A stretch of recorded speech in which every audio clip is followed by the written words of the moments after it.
Hi guys, welcome to my YouTube channel, and now today we are going to add the fog lights to our scooty as it's winter and the fog has come. So I need some more lightings on my scooter.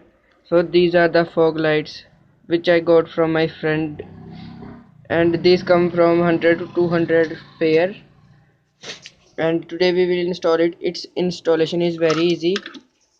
I will put it direct on the key, so I have to put one wire here, the green wire, and put this green wire on its positive, and the negative I had earthened it, and then in the other same.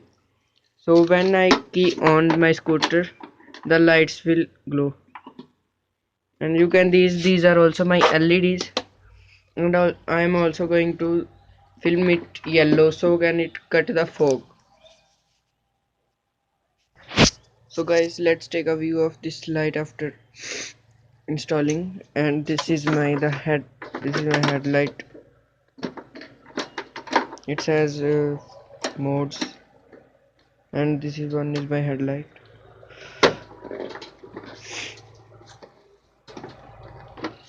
And you can see it's looking very nice.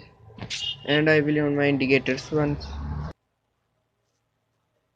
So this is a view of the scooty after installing. So let's take a look and the add on my indicators.